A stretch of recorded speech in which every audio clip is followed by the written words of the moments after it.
Hey everyone, welcome to episode number 31 of the Fitness Devil podcast. Today we have James Krieger on here. So listen in, we'll tell you a little bit more about James and who he is and what he does, and what he's been working on, in particular some research on testosterone. We also talk a lot about low carb diets, which is a popular thing in our industry right now. A lot of industry misinformation, which seems to be a theme in most podcasts. His role as not just a fitness professional coaching clients, but also as a teacher within the industry. And a lot about industry tribalism, and it's good and it's bad. James is also going to appear at the Inland Empire Fitness Conference in Spokane in early April. I'll be attending. So stay tuned, enjoy, give us a share, give us some 5-star reviews on iTunes, and check it out. Thank you. Shut up and sit down.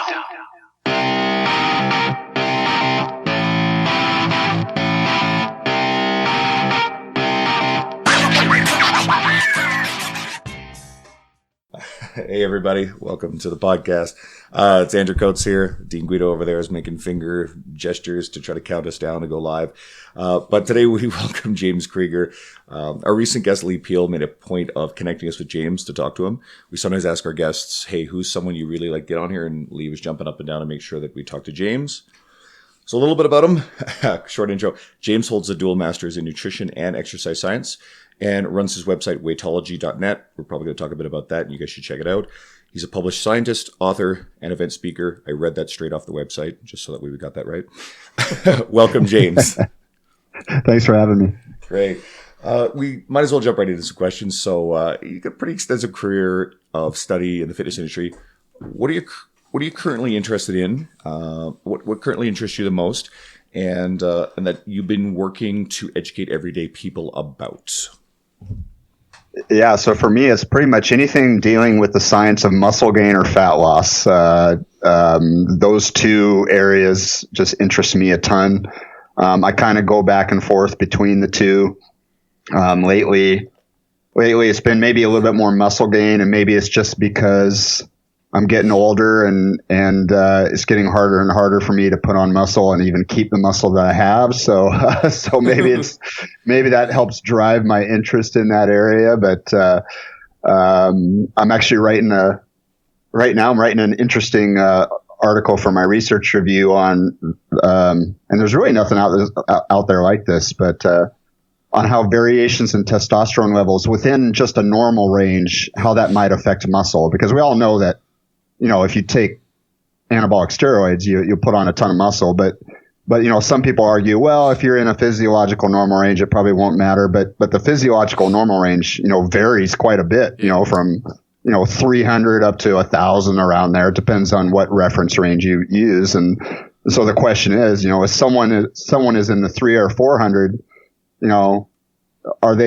do they have a harder time putting on muscle than someone who's say 800? So that's a question I'm trying to answer right now with my article I'm writing. So yeah, I kind of jump around between muscle gain, fat loss as far as my interests. So with that, you could almost partner with a supplement company and get test boosters on back in the mix. Actually, it's funny you mentioned that. That's the thing. All the test boosters are pretty much shit, though. They're all crap. None of them boost testosterone to any physiological degree. I mean, you pretty much need to get any boost in testosterone. You either need testosterone injections or you need a drug like Clomid or HCG or something like that. So well, actually, here's a really good question that might be very practical for the audience. So obviously, a lot of things do affect physiological normal ranges for testosterone in men and women. And let's not forget about women who do have a lower level of testosterone thus, but it's important to them. What are some basic things like maybe sleep or dietary stuff that actually are known to play a role in having better levels of testosterone within normal physiological ranges?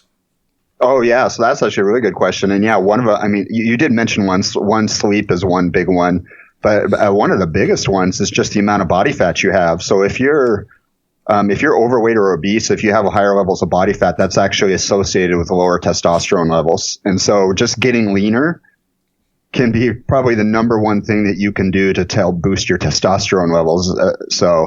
The research is actually pretty strong on that. and actually it's funny that you just asked me that, because right before we got on this call, I'm right in the middle of writing that article, and I actually just posted a chart in my article showing that exact from one study that was just recently published that looked at testosterone levels across different quartiles of BMI, and basically as BMI went up, testosterone levels went down. So, Really? so that's probably the biggest one I would say out of anything. What about mineral deficiencies and things like that? I've heard things about zinc. And yeah, there's some evidence, like if you're zinc deficient and stuff like that, that might cause a role. But most people aren't gonna. I mean, that's not an issue for most people. But I mean, if you're taking a basic multivitamin, you have a reasonably healthy diet, that shouldn't be an issue. I'm actually looking forward to the answer on what you said about more research on the effects of testosterone within normal physiological ranges. Because like you said, I continuously hear in the literature that's out there that it doesn't really matter much whether or not you're low and high as long as it's within normal physiological ranges. And I've never bought that. Like, sometimes intuitively something that's out there just doesn't pass the smell test. And I couldn't get behind the idea that it's the same thing to be low physiological versus high. I just have to believe that more there's got to be some better. effect. Yeah. I don't know. Well, I mean, because if you think about it, I mean, the physiological range is so hot. I mean, 300 to 900, that's a tripling of your testosterone levels, but 300 to 900 is still within physiological range. So so I'm actually going through all the data on that. There's a lot of interesting studies that have been done out there. There's studies where they'll give someone a drug that basically completely suppresses your testosterone production, and then they'll give people different doses of testosterone within a physiological normal range, and then they'll look at lean mass and body composition. So those are some of the studies I'm going to talk about in my research review article. And then there's cross-sectional data too. There was actually one just recently published. Jeremy Lenicky was one of the authors on the paper that looked at testosterone levels. They just took data from the NHANES, the National Health and Nutrition Examination Survey. I don't remember what NHANES exactly stands for, but looking at testosterone levels just cross-sectional across the nation, and look at comparing it to fat-free mass, and they found just even within physiological normal ranges different levels of fat-free mass for different levels of testosterone. But I'm going to go through all that data and present it all in my article. So that'd be a wild study to be part of, the one where they're like basically crash their test. Yeah. I don't know if I'd sign up for that one. That one would feel how much you're being paid for it. I guess here's another question sort of that we didn't make in the notes, but I think it's really important too, is how does testosterone matter to women? Because maybe some of our female listeners, fitness professionals or enthusiasts, might sort of tune out the conversation about testosterone, but women have it too. So how does it matter for them? How does it affect them? So that's a really good question, and the data is not as clear because testosterone levels are so much lower in women. It's hard to say whether different levels in women, let's say within what's physiological normal for a woman, whether that will actually impact whether it would impact muscle. I mean, I do know there's data to show that it impacts things like libido and stuff in women, different levels of testosterone, even within a physiological normal range, seem to impact libido in women, but whether it impacts muscle, that's a good question. So far I haven't come across any research to show, whether that actually makes a difference. The interesting about when you compare men and women, though, when you look at just relative gains in muscle, so when I say relative gains, just let's say like a percentage gain, at least in untrained people, I don't know if there's data on trained people, I'd have to go back and look, but on untrained people, women will actually make similar muscle gains to men on a percentage basis. So even though women have much less testosterone. So for example, if men, say a man he's never weight trained before, he goes on a weight training program and he has like a 10% increase in muscle size. Well, a woman will actually experience a similar 10% increase.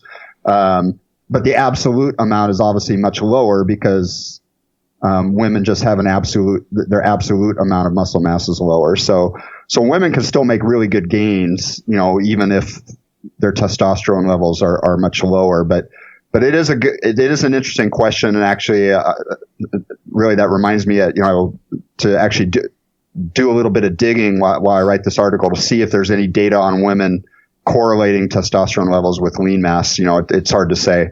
So I guess we'll have to stay tuned for the answer on that one. Yeah, I think we should jump from testosterone to low carbs because that's all the that's all the buzz lately. And I mean, could you offer just, I guess, some practical insight, even for our fitness professionals or enthusiasts, on like how to navigate this low carb discussion, and just some takeaways that literally help people understand? And this is kind of leading that, but why low carb isn't in itself the answer? I guess most people are looking. Yeah, so I guess. Yeah, the low carb discussion can be tough because, the thing about low carb, a lot of people, when they go on a low carb diet, they experience a very rapid decrease in weight loss, or rapid increase in weight loss, I should say. And of course, a lot of that is water weight that's dropped very quickly and everything. But so that really reinforces the idea of just the general public that, it must be the carbs that are making me fat and everything. And a lot of people do have pretty good success on low carb diets without, say, specifically counting calories and things like that.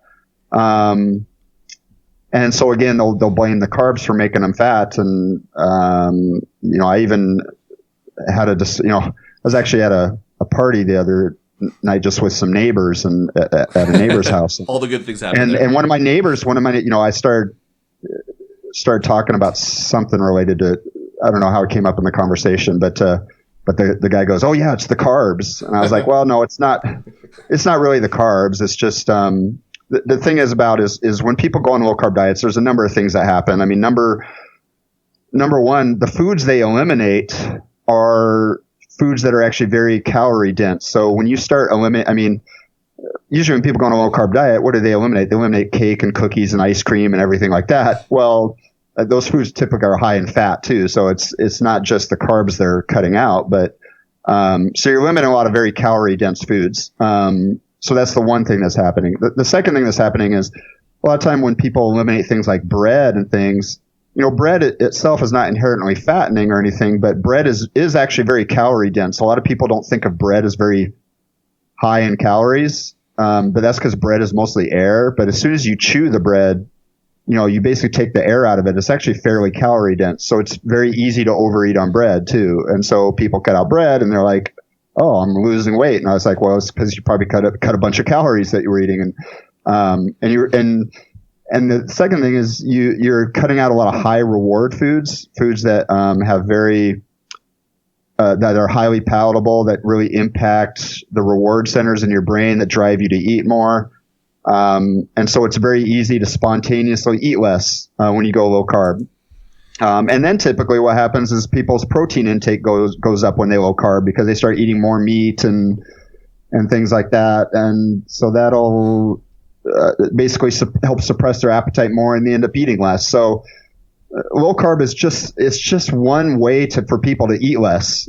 That's all it is. And it can be successful for some people.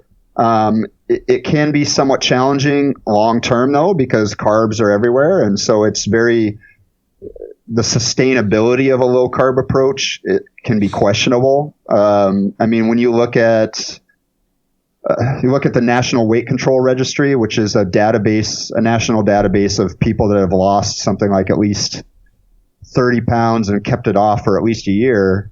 Very few people in that database are actually low carb people, which I think shows you how difficult it is to stay low carb over a very long period of time. And the thing is, when it comes to fat loss and weight loss and things like that, most people are successful at losing weight initially. It's keeping it off that's really hard, and that's what all the research data shows too. But the way to keep it off is it has to be an approach that's sustainable over the really long term. And so that's one of the reasons why a low carb approach can be problematic for some people. It's you asked about, it's not going to give you magical results. It's not, because you could go low carb and still not lose any weight if you're not in an energy deficit. If I could seriously go I can switch to a meat diet and stuff like that. But if I start slathering tons of butter on my meat and putting butter in my coffee and all that shit, It's a lot of butter. I'm not going to lose any weight because my calorie intake hasn't gone down, Well, you know. And I'm listening to this answer, and like this is like that's like the answer. But like you're in this scenario, your neighbor asks you. I'm assuming that they don't know you have like 100 papers. Like, what was the answer you gave? Like, what do you give them in that situation? Because I'm sure you find yourself in social situations, and you're like, your brain's like, oh my god, not this again. But what do you say to like the normal person who doesn't know that you know a lot of things? Like, what's the answer? I basically just give them a short version of what I just told you. I said, well, I just tell them, you know what, low carb is just a way for you to cut your calories. It's just one way to cut your calories. There's a lot of different ways to do it. And then I just say, yeah, you know, just a lot of high carb foods tend to be very high calories. So, and do they know? And that's basically, that's what? Do they know that you have your extensive background? You do like honestly, like you go to this party, like do they know? In this party, my neighbor actually did. He does know. I don't know if he knows how extensive my background is, but he knows a little bit about my background. So, because his wife has asked me a lot of stuff too, and his wife and my wife are friends. Yeah, she knows. She's like, she's telling her husband, like, I need some diet advice. Okay, go bake him a cake and go put your questions there. I don't know if that's what actually happens. That's what I would do. So it is kind of funny though in social situations, Yeah. And sometimes, and there are times where I won't, especially if someone, like one time I was at a little neighborhood event, and there was a bunch. I don't know, it was a neighborhood event, but like basically my homeowners association, they have we live really close to a lake, and so the homeowners association has its own little beach on the lake. So, Nice. so summertime, you know, a lot of the homeowners, I mean, we go down to the beach and we just hang out down there and stuff like that. And one of the neighbors who I didn't really know, found out about my background, and then started talking about weight loss and kind of started talking about a lot of woo stuff, like kind of. And that was just one situation where I was like, usually situations like that, I just don't really say anything. Like I don't know what she was talking. I remember she was taking all these special supplements and like, I don't know. It was way off.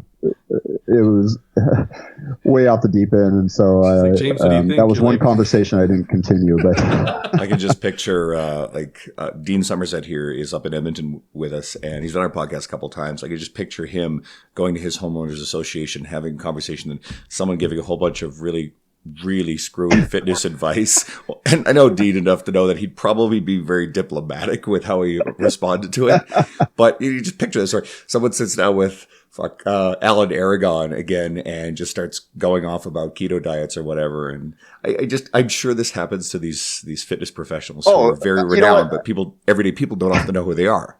Oh, I should ask Alan, because like that's something I never asked Alan is like I've always wondered how, because usually when I'm hanging out with Alan, it's with other guys in the industry, so we're not really exposed to those type of conversations. You know, I don't see how Alan reacts to those type of conversations, or Dean, or any of those guys. So with Alan, I should be curious. I bet you Dean would make some kind of smart-ass remark that doesn't really sound smart-ass to the person. I don't know. He would laugh. He would laugh internally. Sense of humor, right? He would laugh, and he would be the only one laughing, and he'd love it. I wonder if Alan, like, if he does what he does on the internet. I know.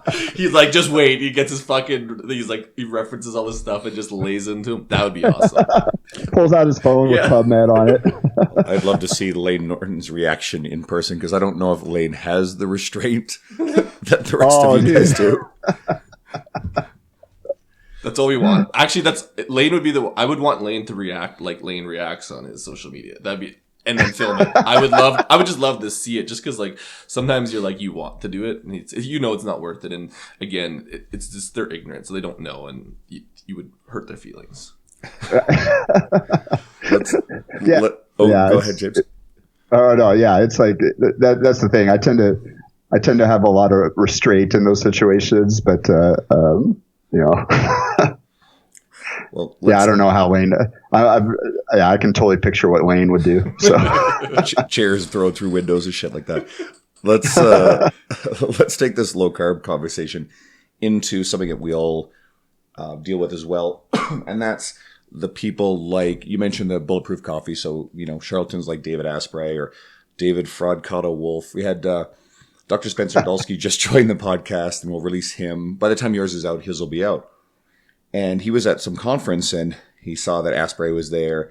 And then, of course, he runs into David Avocado Wolf and gets David Avocado Wolf to say hi to Martin McDonald, which, of course, Avocado Wolf has no fucking idea what's going on, but it's a funny joke.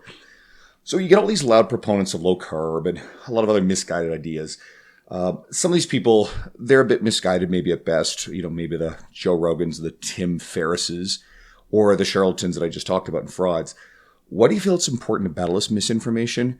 But can this battle inadvertently serve to legitimize these people or expose people who are more vulnerable to crazy ideas, expose them to these crazies and pull them together and actually just drive more audience to an Avocado Wolf? Yeah, that's a good question. I've seen people make various arguments on that. So, for example, I've seen Lyle McDonald argue, don't even link to these people. Don't talk about them because you're just going to legitimize them and stuff like that. So, there's that camp. And then there's the camp that are like, well, you gotta, if you don't say anything, then what happens is you get the people who are on the fence who can be easily taken in, and I tend towards the latter. I think it is important to fight those battles simply because there's some people that, it doesn't matter what you do. They're going to get caught up in that shit no matter what. But it's the people that, for me, that I'm trying to reach are the people that are kind of on the fence who are actually a little bit reachable, that you can help pull away. And I'll use my insulin article series, that I wrote, Jesus, it's like 8 years ago now that I wrote that series, but it's still like one of the most popular series on my site. And I've had so many people come up to me, or message me, send me emails, things like that, saying, your insulin series really opened my eyes. I was so stuck in low carb dogma and stuff like that. And I read your insulin series and it totally like changed my mind. And so there are people that are reachable out there. And that's why I do think it's important to keep fighting the battles, even if, like I said, some people think it legitimizes them. I don't think it does legitimize them. I don't think it does, because a lot of people will say, oh, you're giving these people free publicity. I'm like, no, I don't think so, simply because these people already have way more reach than we do anyway. Yeah. And so it's not like, I don't see us, in the evidence-based industry really driving people towards those others, because those people already have way more reach than we do. And the other thing is they already, they're appealing to certain aspects of human nature that they're always going to win in that sense. Yeah. The people looking for quick fixes, the people who think that there's some type of magical thing, people who believe that there's conspiracies among researchers, and I mean, there's always going to be people who believe that shit, and then they're going to tie into that, and so you can't. There's nothing you can do about that, but you can reach the people who are, like I said, the fence sitters. I think you can definitely get those. So I think that's exactly, and it's like you said, they're appealing to, I guess, the people who want the quick fix, where you're appealing to the people who are ready to make a change, and then you're going to win. Well, hopefully, if they look at both information, you're going to probably win that battle with the people on the fence, because you have sound, I guess, research behind it. And if they don't believe it, then I guess they weren't ready anyways. So you are appealing to a better crowd. And the ones you're appealing to are the ones making the actual change off that, where I would say the opposite. They have a bigger crowd, but it's not the people that are doing that stuff. It's going to be a quick fix, and they won't be there long term. And then they'll come back to you, hopefully. Yeah. The goal would be to try to see how you could appeal to the bigger audience, but that's a whole mind fuck. I don't know if you're. That's a tough one. That's a tough one, because people have written.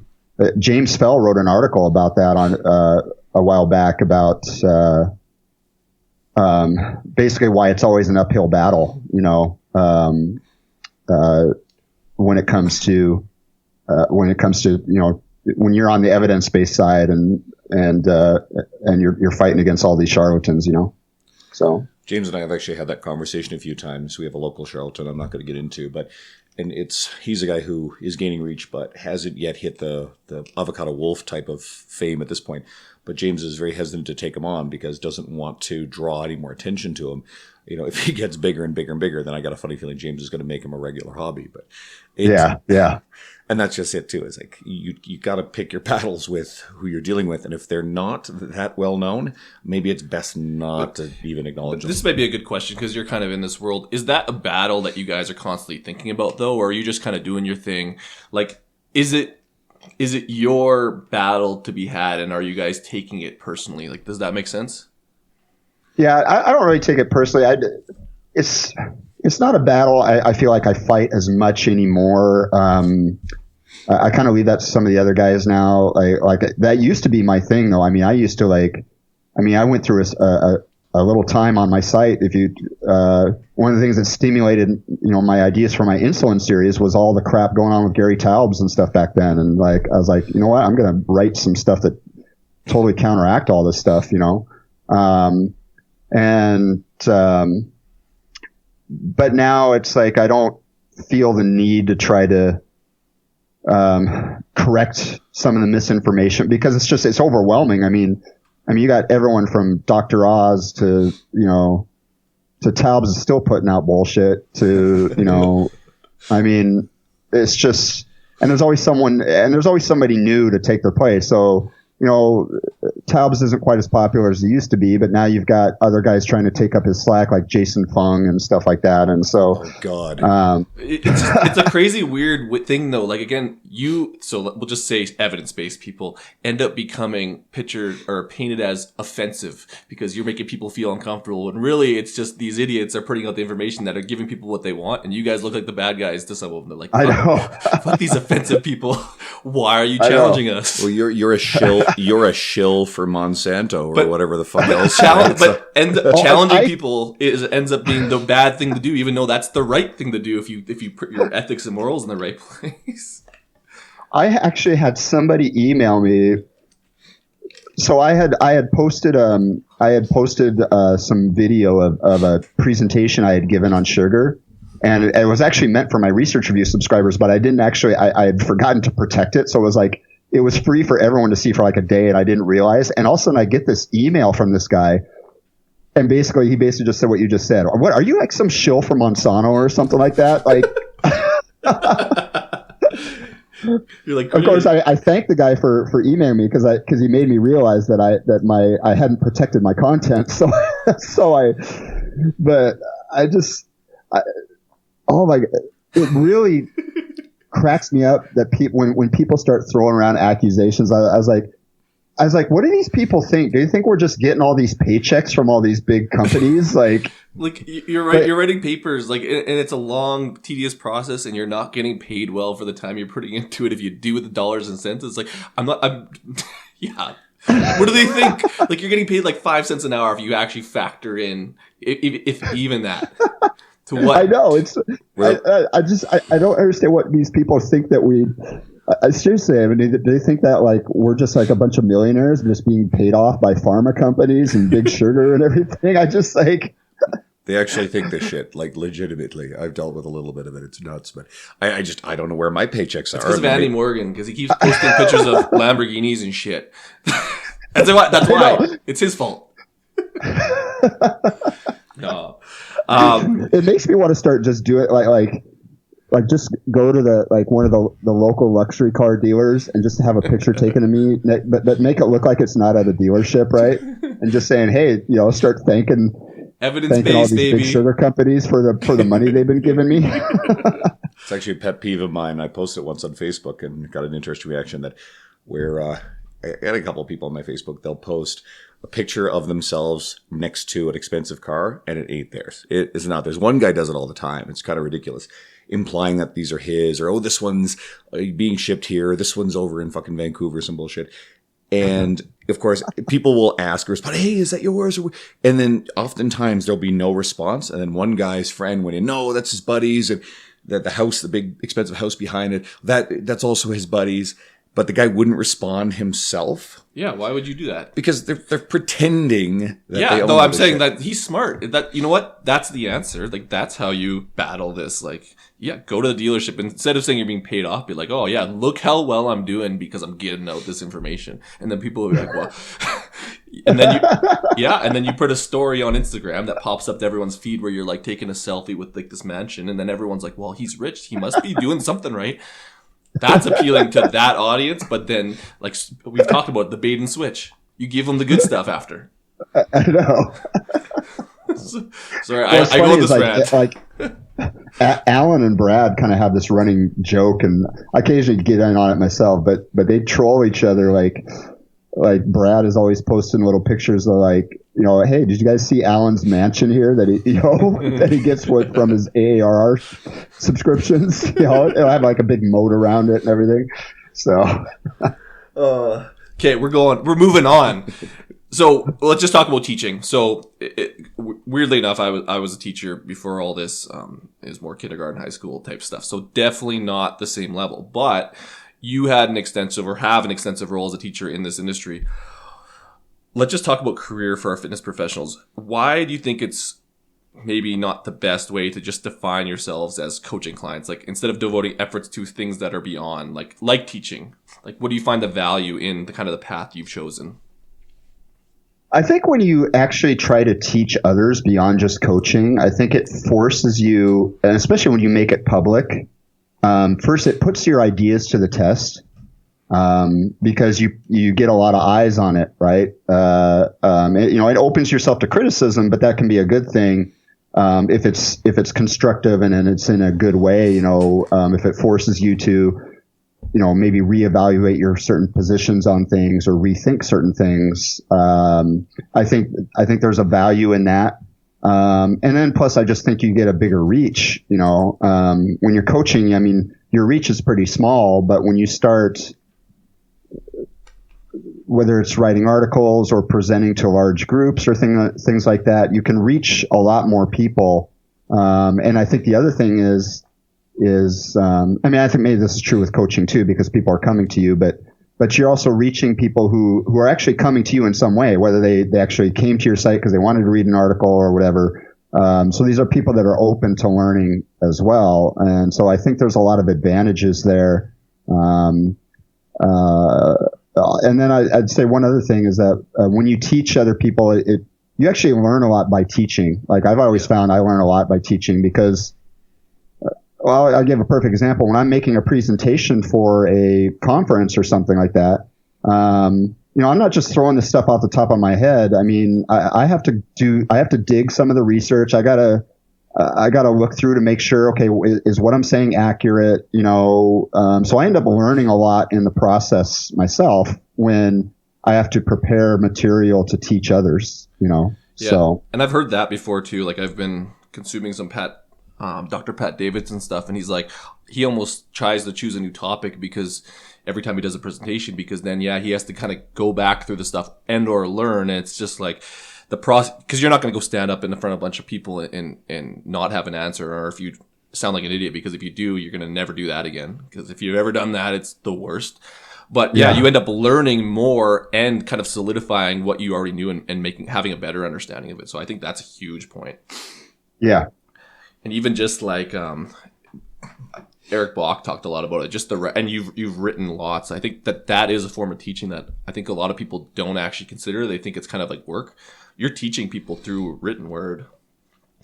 I think one of the most important things for us in the industry is, I've heard this a number of times. If you're just working directly with clients, you're just impacting the person in front of you. If you have the kind of reach, the kind of knowledge that you can share with other fitness professionals, and you can have an effect on those fitness professionals who are then turning around and coaching a lot of people, you can have a much greater impact on a much larger number of people with what you know, the skills you've developed. Oh yeah, it becomes kind of exponential. It's almost like a network marketing scheme. It's like a pyramid scheme. You get all these, but sort of, it flows out like a pyramid, except this is in a positive sense and not. Honestly, though, that's part of the process of they're not stupid. Like that whole system is developed based on like human psychology, and like again, that's part of the process is putting out the information. Like whether there's a little different, but they're bringing people in. It's one more way of bringing people in, and like guys like you know a few things. So I mean, you could probably write a lot of things, and you have written a lot of things. Yeah. It's kind of funny when I go back to. It's interesting too because the interesting thing when you write and stuff. You can see how your thinking evolves over time. Because when I look at some of the stuff I wrote, years and years and years ago, I mean, I'm talking, say back in the 90s. I think, I cringe at looking at some of the stuff I wrote because I'm like, I can't believe I actually wrote that, because my thinking has evolved, since then. So I think it would be kind of dangerous if you didn't think that way to look back at something you'd written 8 to 10 years ago and that everything was still the way you viewed the world right now. It could speak to the fact that you haven't evolved or gained knowledge or changed with new information. So I'd be very, very concerned. And I think you mentioned a guy like Gary Tubbs earlier. Some of these kinds of individuals, they tend to stay stuck in their indoctrination in an idea, and they won't move off that position even in the face of overwhelming evidence. So I think it's a bad thing to not evolve. I think part of that though is just that's like human brain psychology. It's just easier not to challenge your thoughts, I guess you could say. Yeah. That's kind of where you move forward, but a lot of people would move away from it because it's easier. It's easier to self-gratify, but like I know this information, thus it's true, as opposed to, I guess, challenging your theoretical models moving forward. And I think that a lot of people like you in the evidence-based community do that, but they also have the science to back it up, and that kind of breaks that barrier too, because you can't not say that this is wrong when it's in a science study, or at least you can challenge it. Or I was also going to say that also I think money plays a role too. I mean, I look at someone like Gary Taubes. He's basically built himself a little financial empire on his ideas, and so to basically suddenly change his mind, I think the dollars can definitely cloud someone's judgment. So I think it's financially beneficial to him to continue his little cult following, that he's got, even though he's maybe not as big as he used to be, he still commands, like for people to get him to speak somewhere. I don't remember how much he charges in speaker fees. It's some ridiculous amount, but, I mean, I've heard somewhere like, and this is just rumor. I don't know, cause I didn't put the event together, but the Epic Fitness Summit back in 2015 where Alan debated Gary, I heard Gary's speaker fee was something like $10,000 or $20,000 or some ridiculous amount, so, it's just kind of insane. Yeah. Well, get paid. I suppose I could get paid $10,000 to stand up and be torn apart by Alan. I probably hey, give me the money. I'll think of some stupid idea. Shredded him. This whole idea of teaching in the industry, you don't just teach. You also still work directly with your own clientele. And one of the things you said, you grabbed repeated a quote that you pulled from somewhere else, but I really liked it a lot. It said, "I didn't lose 200 pounds. I lost 1 pound 200 times." Could you explain the shift in mindset within that quote and how it could benefit anyone looking to lose weight? I think it's a number of things. I mean, number one, I think it's in terms of attainability. When someone, let's say someone's very overweight or obese and they've got a lot they got to lose, that can feel really overwhelming, to think, oh man, I've got all this to lose. And and I think that's where people tend to get stuck in quick fixes and stuff, because they want to lose it fast. They want that 200 pounds gone, right away. But that's just not realistic especially from a long-term perspective. And I think when someone says, when you change your mindset, you could say, okay, I can't lose 200 pounds right away, but you know what? I can lose 1 pound this week. I can certainly do that. And it gives you I think a better sense of control and self-efficacy, and then once you've lost that 1 pound, you think, you know what? I can lose 1 more pound this week. And you just take it 1 week at a time. And the interesting thing is, suddenly you look back over a period of 20 weeks or something like that, you think, wow, I've really made some good progress. So, and I think it's also a good mindset from a just from a long-term perspective. And we're talking over years, when you have that mentality to just do it slowly, I think you're more likely to sustain the changes that you need to make over a very long period of time. And you're also less likely to freak out if for some reason, you've lost a bunch of weight and all of a sudden you gain a pound or two. You're less likely to, I think you're going to have a better perspective on that and say, hey, it's just, I've just gained a few pounds back. It's not that big of a deal. I can easily lose it again, versus someone who loses it quickly. Let's say you do a little carb diet and then all of a sudden they switch back to high carb and suddenly they regain, they gain a bunch of water weight back.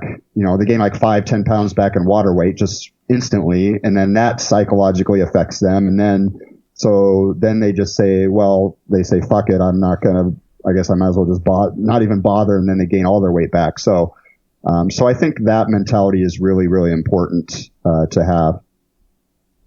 Could you actually really quickly explain for anyone who doesn't quite understand the mechanism, what is it about the reduction in carbohydrates that causes a loss of water weight? Just break it down for people so it's simple to understand. Yeah. So you actually store carbohydrate in your body. You store it in your liver and in your muscles. It's called glycogen. And every gram of carbohydrate that you stores about 3 grams of water along with it. So when you go on a low carb diet, you lose a bunch of glycogen, that stored carbohydrate in your body, and you lose the water that goes along with it. And so you can, especially if you're overweight or obese, you can lose a fair amount of water very quickly, body water very, very quickly. But it's not fat weight you're losing. It's just water weight that's dropped very quickly. And, sometimes there can be a benefit to that. It can be motivating to some people to see that immediate drop in scale. But you have to be aware of what it is. It's not true fat weight that you've dropped. If you don't have that awareness, then when you gain some water weight back quickly, let's say through reintroducing carbohydrates into your diet, you suddenly think you're gaining a bunch of fat back when you're not. So I suppose another important thing too is people hear the term water weight, and especially because of the competitive fitness industry, with things like, oh, you're holding water in your lower back, and this, no, that's fat. Like, that's bullshit. That is fat. This water is largely held inside the muscles because, again, glycogen stored in the muscles and the liver. This water is actually held inside the muscle. So you're actually losing muscle weight, if you want to put it that way. It's not water weight that's somehow like sitting in your visceral belly fat. When you look smaller. Yeah. Like, especially if you're lean, like losing water just makes you look flatter because your muscles totally essentially shrinking in size. Yeah, so we have just a lot of misconceptions. Now, if you also made dietary changes, lower carbohydrate, and there's lower sodium, that's further exaggerating the loss of water weight too. So I just want to make sure people understand how these mechanisms work, at least a basic functioning understanding of it, so that way they're not conned into thinking, hey, I've lost a bunch of body fat. Well, it's like when I would cut for powerlifting meets. Like, I could lose, stupidly, but like I could lose 8, 9, 10% in a day. But did I lose 20 pounds? Like, fuck yeah. Get on my diet of drinking 10 liters of water a day and then not drinking any water. And I think that, Or sustain it for any length of time and not die. But I could easily go on the internet and say, hey, look at this crazy diet I just did. I lost 20 pounds in a day. Like, and that people have done that. You'd sell a bunch of shit. Yeah. Isn't that that's what the Biggest Loser used to do? Like, when, totally not on topic, but like when they would go to win the competition per week, like some of the guys that were like 300 pounds, they would water load before the weigh-ins and then like cut their water out so they could make it through the next week. Like, totally smart. But oh yeah, I believe it. Anyways, those guys who are losing a lot of, like, they would go from like, oh, I didn't lose a pound this week, so they weren't in fucking whatever, they weren't on the block, and then the next week they were protected, or they weren't protected, so they would water load that whole week, and they're like, oh, I lost 20 pounds, and it was just, that's a horrible competition. Sorry, I don't even know why I brought. Okay, you know what? You're an evidence-based guy. How do you feel about the industry in terms of tribalism around taking over discussions in the fitness and nutrition industry? And the main specific word is that tribalism involved. Yeah, again, I think you're getting down to human nature. People like to be part of groups, and I think they like to feel that somehow their group is somehow superior to another group. And so, yeah, so you get people get into their tribes. You got low carb, you've got paleo, you even see it in exercise with CrossFit, and like, I mean, people just get in their little groups and like they want to think that their group is the best. And I mean, but I think it's human nature. You see it in politics with, liberals versus conservatives, and the conservatives say, oh, the liberals are all they're bad, and the liberals will say, no, it's the conservatives are all evil, and and then you see it with religion, and it's human nature, I think, to get involved in tribes. And the problem is, when you get involved in fitness and nutrition, it's like I think it can take people away from potential things that can help them. So let's say someone is kind of sucked into a low carb tribe, and they're all about low carb and stuff like that, and they kind of get in that low carb echo chamber, and let's say they're struggling. It's interesting. Like if you go on some of these low carb forums and stuff, and let's say, you'll find lots of people that are struggling to lose weight, even though they're low carb, and the advice these people will get from other low carbs will be like, no, you just need to drop your carbs more. You need to go zero carb. It's like, but that type of advice, that's not going to help people. But because they're caught in this tribalism, like they're not able to see another perspective on what the issue may actually be. And so, I think tribalism tends to, like I said, that some of the positives of tribalism are, people feel a sense of community and stuff like that, but there's also a lot of negatives to it, in the sense that I just described. So I think it gets dangerous when the tribal behavior or message overrides actual science and evidence. And I think you cited politics and religion, and that definitely happens in both of those entities. But we just released today, as of us recording this, so a couple weeks from now, you'll be looking back a couple weeks, but we released Peter Baker's episode, and we actually talked about how fitness and nutrition especially, there's a lot of overlap between the way that we think about religion and how religion operates. And now modern day, especially on Instagram, we see religious type devotion in camps and ideologies based around various different nutritional aspects. Keto, or again, low carb. Keto is just a variant of low carb, a specific one, or intermittent fasting, or various other things that we're seeing now. Like this shit is being treated like religion. And people are reacting like you are saying that, your God isn't real when you shoot down crap like fasted cardio, for example. They get upset about that. What's the Krieger tribe? Like, that's the good one. But like, but there's also that idea of like, let's just say the evidence-based tribalism approach, because there is that idea, and I think that it's the people in it know it, but there's also pushing the boundaries too. So if you don't get so stuck in the fact that there's like, you just got to be open, I guess, to other forms of thinking, because that drives, I guess, progress. And you're right. I was going to say the same thing. The evidence-based community can function very tribal as well. And we can get caught in a bit of an echo chamber. Jay Ashman, a good buddy of ours, he loves to talk about the circle jerk within the industry. He gets kind of twisted up.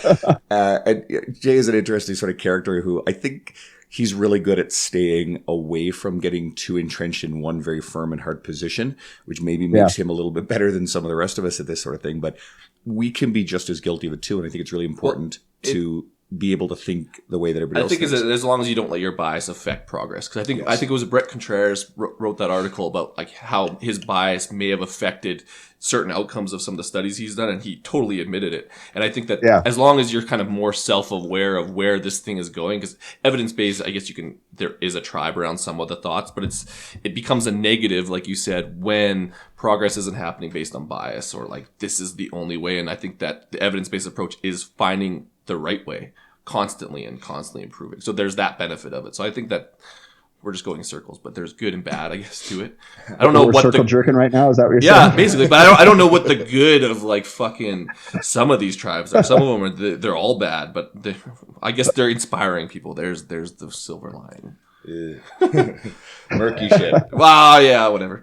Okay, we'll start closing this thing down. But like from what I understand, and this is totally the backstory behind this is we do scripts and we loosely base it off of. But Andrew was like, hey, James and I are getting picked up on a limo for this Spokane Inland Empire Fitness Summit, and I'm like, I'm not fucking asking that. Like, what would you discuss? Like, he wants us to ask, like, is this happening? And I was like, well, are they getting a private jet too? Like, it goes back to that whole idea of like, I guess James is a big deal. You guys are all big deals now.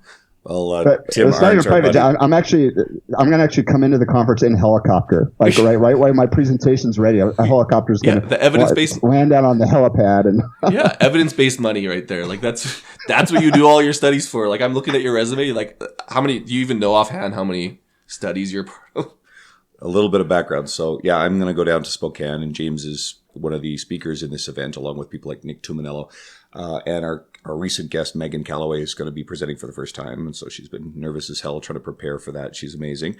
But yeah, so we've got this really great event that our buddy Tim Arndt is putting together. So I'm just going to get you to discuss that a little bit more but it'll be coming up very shortly after we release this podcast. But maybe there's someone listening who might last minute decide, hey, I want to check that out.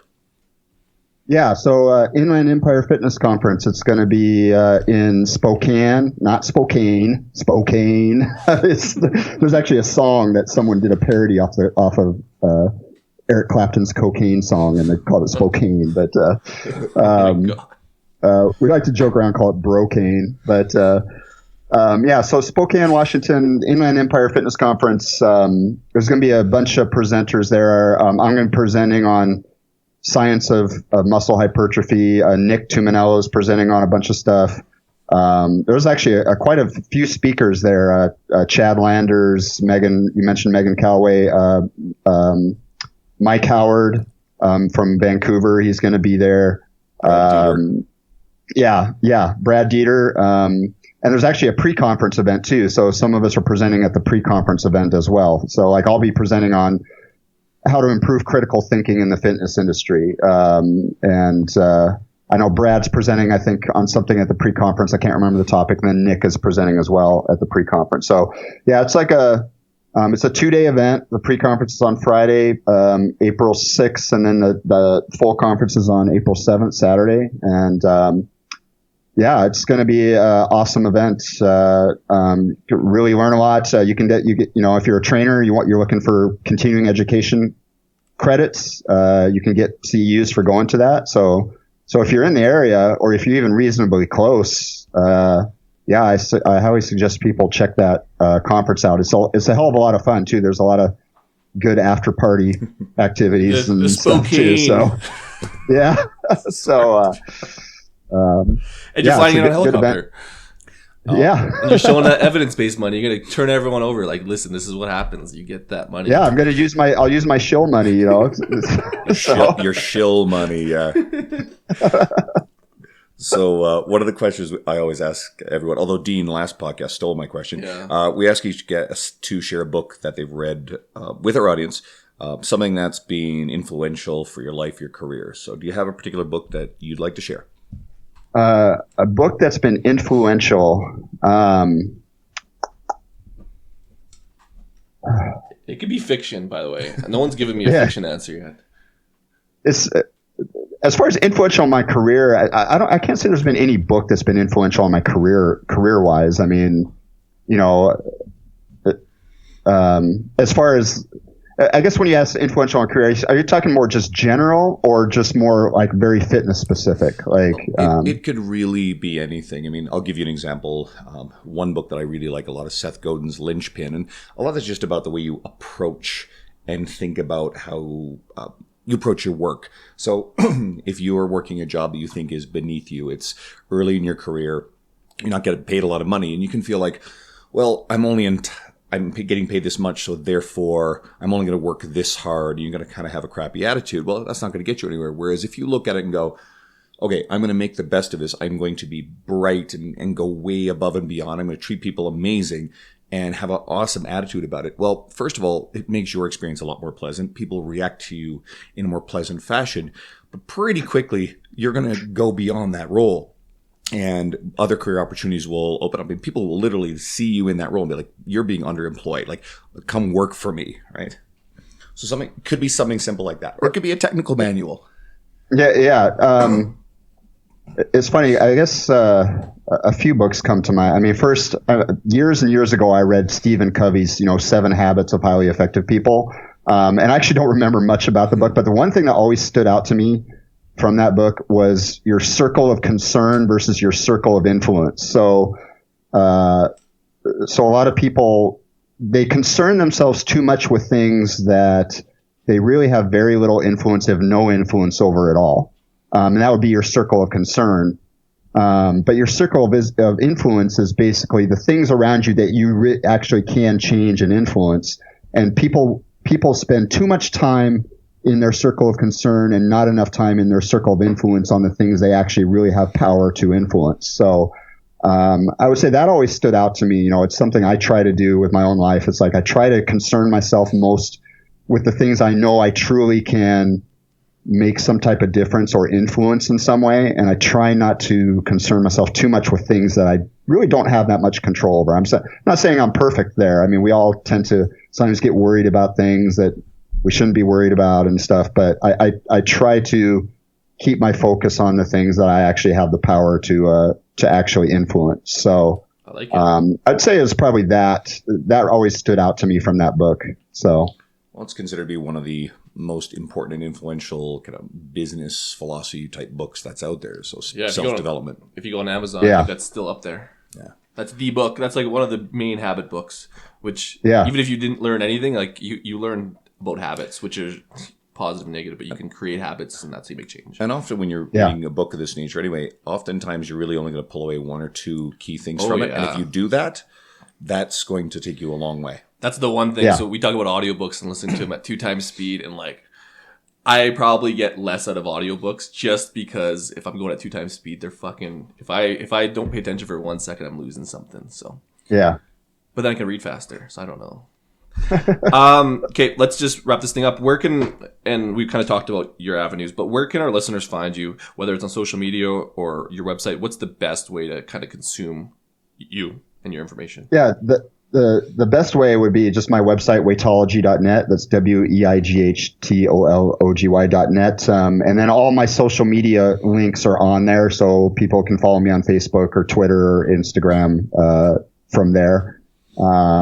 And then I have tons of free content on there, free articles that people can read. I had mentioned my insulin series, is on there. I've got a series on body composition testing that's always been really popular, kind of showing how inaccurate body composition testing really is. And just a lot of other free content. And then I have paid content as well. I have a research review, where I cover, various science related to fat loss and muscle gain. And then I also, do some online coaching and things like that as well. So yeah, that's where people can reach me.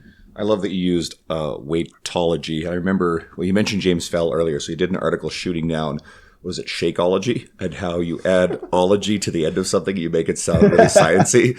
And then I think the word fuckology got in there pretty consistently. I want to be a master's of fuckology. I think I'd make a lot of money at that. When James goes off on shit, he's fantastic because there may not be more the evidence-based zealot in our industry on that. I know, he's awesome. I love his writing. His writing is awesome. When he's not so hardcore on the politics stuff, his stuff is amazing. The politics stuff gets a little bit intense sometimes, but no, he's an awesome dude. I'm gonna have to work on getting him on here. We've mentioned it more than a few times. But guys, thanks for tuning in and listening to this podcast. James, this is a really awesome treat and pleasure to have you on here. So thank you so much for taking the time to sit down with us. And hopefully everybody enjoys this one. And if you're listening to this one, hopefully if everything goes according to plan, next week we'll be treating you to Holly Baxter. And if you don't know who Holly Baxter is, well, that's Layne Norton's girlfriend amongst many other roles that she has. So she should be pretty great. And so hopefully you'll tune in next week. And we could really use a 5-star review on iTunes. That stuff helps us out a ton. Thank you guys. Appreciate it. Easy. Shut up and sit down.